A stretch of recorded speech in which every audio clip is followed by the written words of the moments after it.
bem, então, a gente tinha falado um pouquinho de qual era a lógica esta da ideia de transculturação, de onde que vinha isso, que vinha de parte de Fernando Ortiz, e o que nós teríamos é uma, por dizer assim, uma modernização da narrativa regionalista, segundo Rama, que de alguma forma recupera toda una serie de técnicas modernizadas, producto das vanguardas y do vínculo das vanguardas con o cosmopolitismo, y retomando esa, en las propias palabras de Rama, tecnificación narrativa, a partir de esas nuevas técnicas narrativas, o regionalismo se transcultura.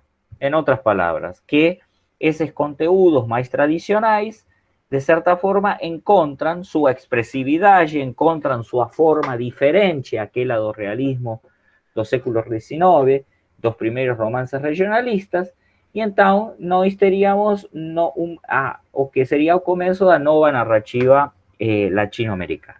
Tá? Ora, aqui é que Rama, e por isso esse texto de Rama é muito interessante, este texto de Rama é muito preciso em relação com que tipo, que questões significariam, que coisa significaria isto da transculturação narrativa. Em que nível narrativo, quando eu tomo uma obra narrativa ficcional, que é basicamente o campo no cual se mueve a teoría de Rama, no se mueve en la poesía, no se mueve no teatro. ¿En qué lugares da narrativa, por decir así? ¿De qué forma a narrativa se transcultura? Tá? E então, aqui é que vem a segunda parte do texto, que é uma parte também muito substanciosa, e que começa precisamente com a explicação esta que eu comecei a dar no encontro anterior, sobre a substituição da ideia de aculturação própria da antropologia com a ideia de transculturação de Fernando Ortiz, proposta na década de 1940. O começo desta segunda parte, precisamente, o que fala é disto. É de onde Rama está tomando o conceito de transculturação, sim?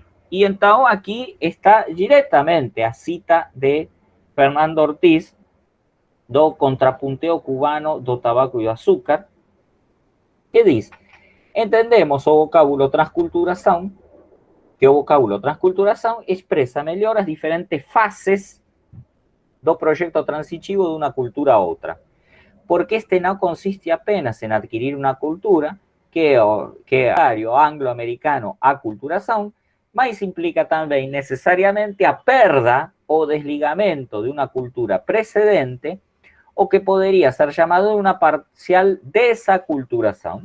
E, além disso, significa a consequente criação de novos fenômenos culturais que poderiam ser denominados de neoculturação.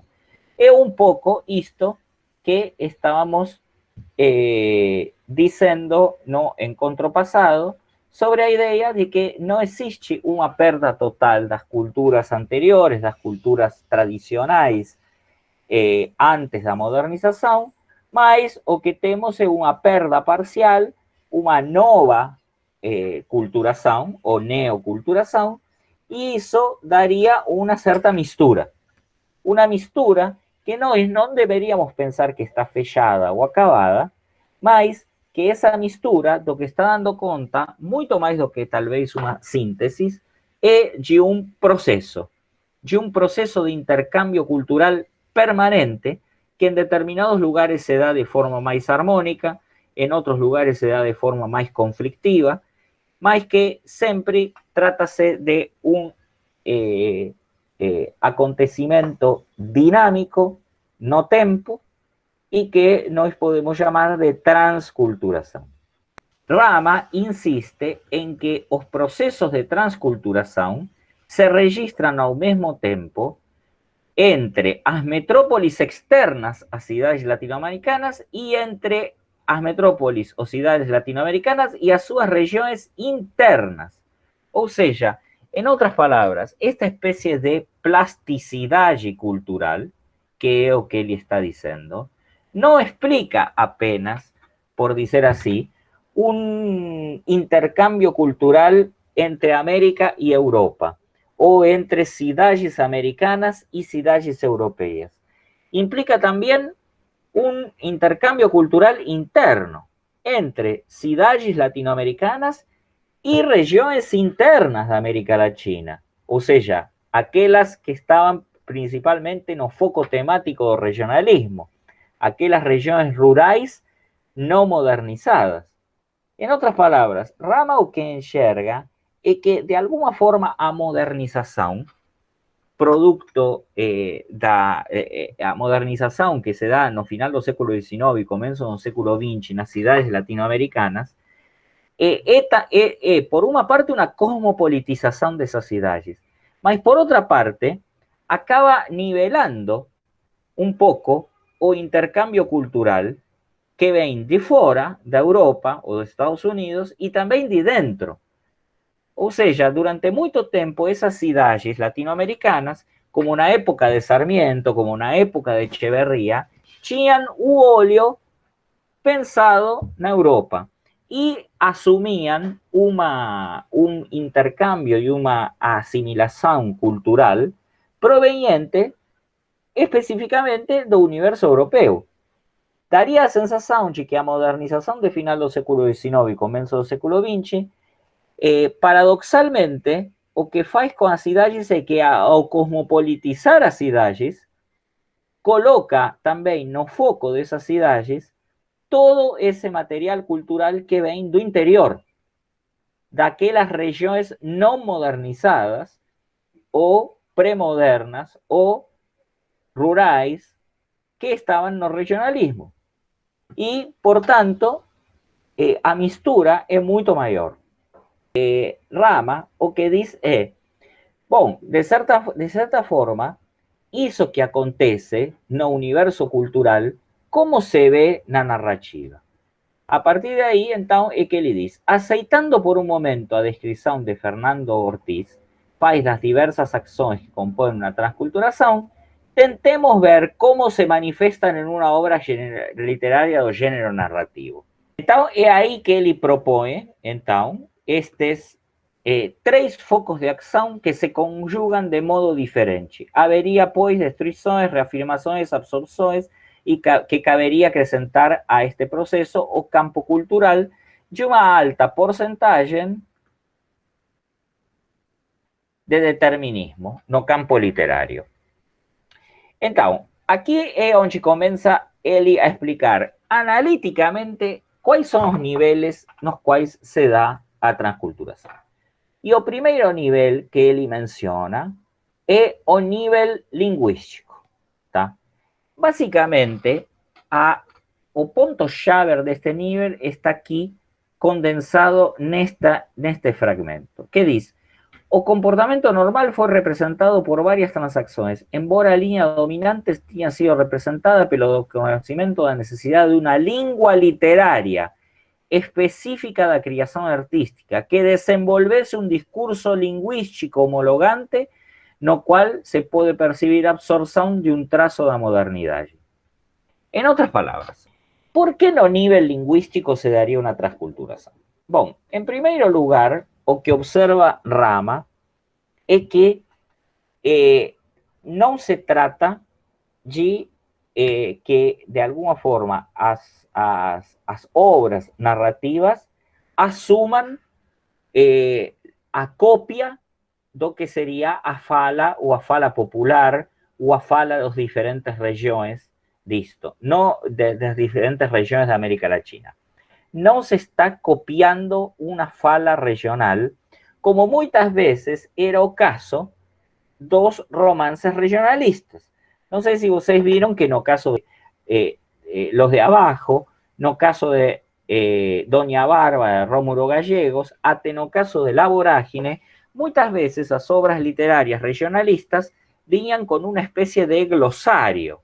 O sea, era como que para leer esas obras, sobre todo cuando estaban inscriptos os regionalismos lingüísticos no diálogo das personagens, o leitor descoñece esos regionalismos y por tanto trátase de un leitor de cidade, moderno, y para poder entender o texto debía recorrer a una especie de vocabulario que se colocaba no final dos romances, una especie de diccionario de regionalismos, que de alguna forma indicaban que ese romance tenía un carácter documental en relación a la lengua regional que estaba siendo utilizada a través de los diálogos.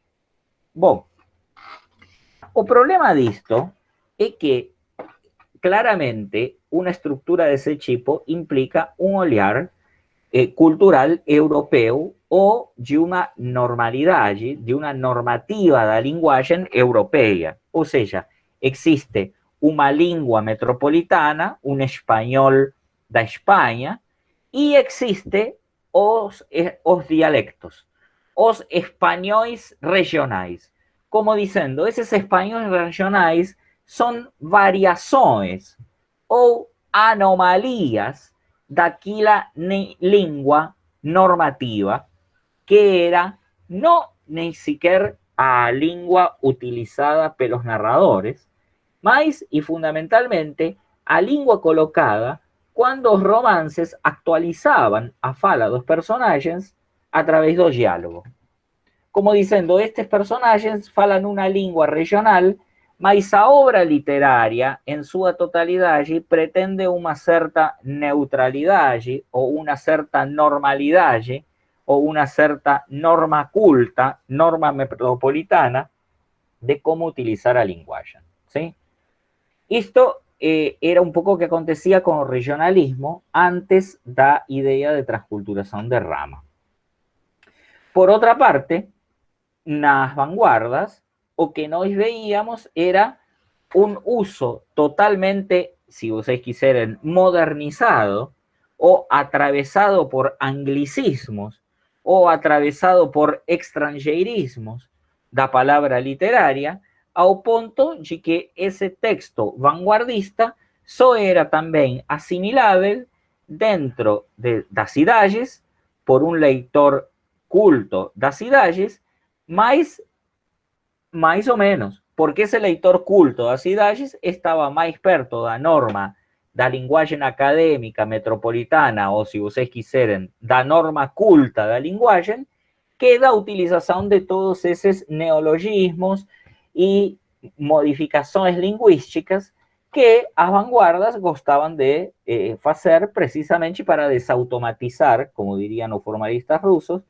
para colocar extrañamiento na linguagem literaria. O que derrama es que ahí está, ese extrañamiento, esa utilización nova da linguagem literaria das vanguardas, de alguna forma entra en contacto con esta utilización documental da lengua regional a través de los diálogos do regionalismo, y eso se combina dando lugar a que na nova narrativa latinoamericana una idea central que se observe es a de una cierta unidad o homogeneidad lingüística, mas no en base a parámetros glotopolíticos o a parámetros de unidad lingüística do español. A idea de unidad lingüística o de homogeneización lingüística da nova narrativa regionalista passa pela construção de uma linguagem literária. O que significaria isto da linguagem literária? Bom, a ideia é que, em primeiro lugar, essa linguagem literária não tem a ver com os critérios de língua nacional. En otras palabras, esa linguagem literária se aproveita tanto de neologismos, extranjerismos, cosmopolitismos, lingüísticas das vanguardias, como de aquelas formas mais tradicionais da fala popular ou da fala regional. Aproveita os dois níveis e, portanto, assumindo esses dois níveis, cria uma linguagem misturada, porém suficientemente homogénea para que se eviten uma coisa fundamental que existia nos romances regionalismos, e é esses vocabulários ou essas glosas finais. Que passa com isto? Bom, quando vocês evitam o vocabulário ou evitam a glosa final, o que están diciendo es que no existe una linguagem normal, que no existe una lengua culta. O que existe es una lengua literaria que va de encontro a cualquier normalización de esa lengua. En otras palabras, que la eficacia de esa lengua literaria reside no tanto en cómo el lector entiende palabra por palabra, mas se o leitor consegue, a través dessa linguagem, criar na sua cabeça a imaginação cultural que precisa para a verossimilhança ficcional. Vou colocar um exemplo do português e depois um exemplo do espanhol. O exemplo chave do português para isto é o Grande Sertão Veredas, gente. A ver, ninguém pode, neste momento, nem sequer quando saiu o Grande Sertão Veredas, dizer que Grande Sertão Veredas é uma utilização normal do português brasileiro. Guimarães Rosa inventa uma língua, praticamente eu diria, um idiolecto, a partir de uma mistura clara entre etimologias fantasiosas, extranjerismos, cultismos, formas regionais da fala de Minas Gerais. En otras palabras, cría una lengua que puede ser todas as línguas y que ao mesmo tempo no é nenhuma delas. Uma língua que claramente pode ser imaginada como uma ficção do sertão e que, no entanto, do ponto de vista documental lingüístico, pode não ser hallada nunca na realidade. Essa língua literária inventada por Guimarães Rosa em Grande Sertão Veredas não é a descrição de nenhum objeto da linguística aplicada nem da linguística comparada. Esse objeto é em si próprio um objeto ficcional, cuja finalidade é criar essa ficcionalidade do sertão com uma língua capaz de dar conta dela. Outro exemplo disto é, por exemplo, Pedro Páramo, de Juan Rulfo. ¿Por qué? Bom, porque neste caso, o texto de Juan Rulfo propositalmente faz com que o narrador não explique o que están dizendo as personagens a través do diálogo. Não importa se o leitor entende ou não entende todo o que está sendo dito. E estou pensando em um leitor latino-americano, estou pensando em um leitor da América Latina. Não por ser latino-americano, o leitor vai estar em melhores condições para entender palavra por palavra de Pedro Páramo. E, no entanto, a obra ficcional e essa língua literária, como diria Rama, está jogando com essa alteridade. Está jogando com a ideia de que o leitor latino-americano, para que encontre uma maior verossimilhança e até uma identificação cultural, precisa não entender uma parte do que está sendo dito. Precisa não se apropriar completamente dessa língua. Está dizendo, de alguma forma, que se a alteridade está como parte colada, quase diríamos, alteridade como parte indiscernível, a oscuridade dessa alteridade, o incômodo, ou um Heimlich, até o sinistro dessa alteridade, está colado com nossa própria identidade cultural, essa alteridade, então, também se manifesta nessa língua literária. Daria a sensação de que a maior, por dizer assim, estranhamento em certos momentos da leitura narrativa é que nós encontramos uma maior identificação cultural do ponto de vista da América Latina. Vou dar outro exemplo, um exemplo que vem das teorias do barroco, não necessariamente de Lezama Lima, que são bem mais complicadas, mas das teorías de Alejo Carpentier sobre o barroco, que son bastante claras, digamos. Por ejemplo, una cosa que dice Alejo Carpentier, es que cuando él escribe los romances, las descripciones para poder criar imágenes funcionan por redundancia. O sea, vocês viram que, vou colocar um exemplo simples do português brasileiro. Aipim, mandioca, macaxeira é a mesma coisa. Digo, é a mesma referência, é a mesma planta. É a mesma planta, só que tem nomes diferentes em diferentes regiões. E então, o escritor da nova narrativa latino-americana está muito atento a isso.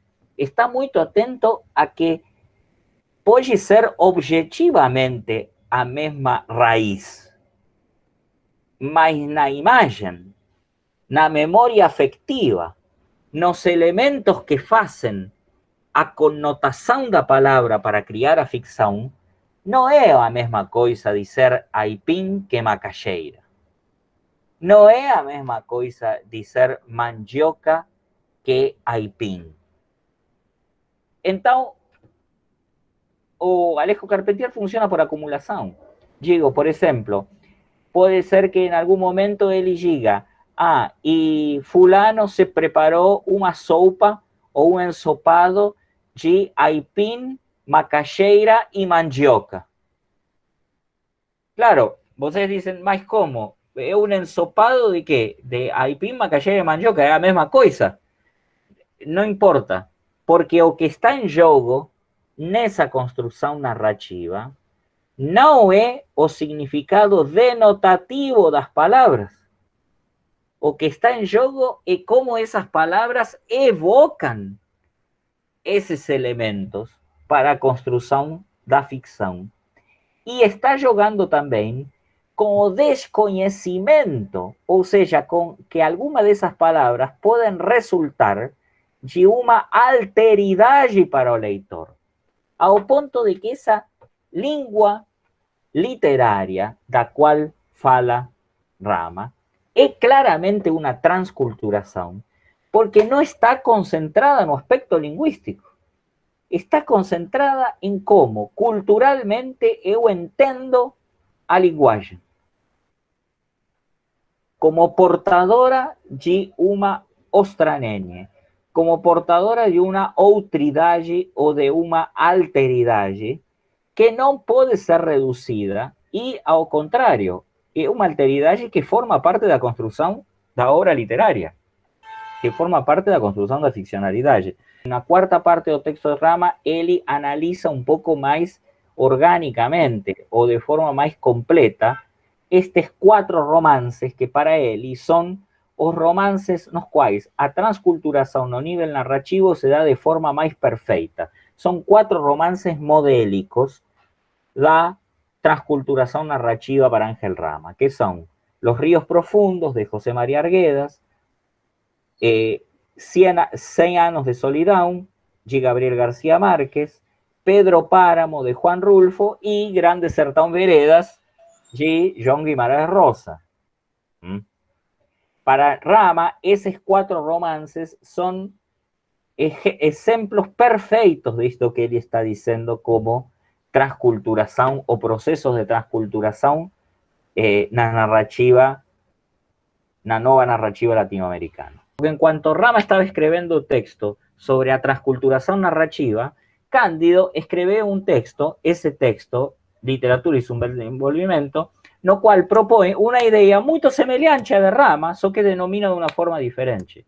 Para Cândido, essa ideia de transculturação é o que ele chama de superregionalismo, ou algo assim como um regionalismo com superpoderes. Alguma coisa, na verdade, uma espécie de suprarregionalismo, como um surrealismo, só que um superregionalismo, tá? que é uma ideia interessante. Talvez até eu diria que é mais gráfica do ponto de vista do nome, ou gráfico, o nome de Cândido do que aquele de Rama, embora Rama desenvolve muito mais por que seria um super regionalista.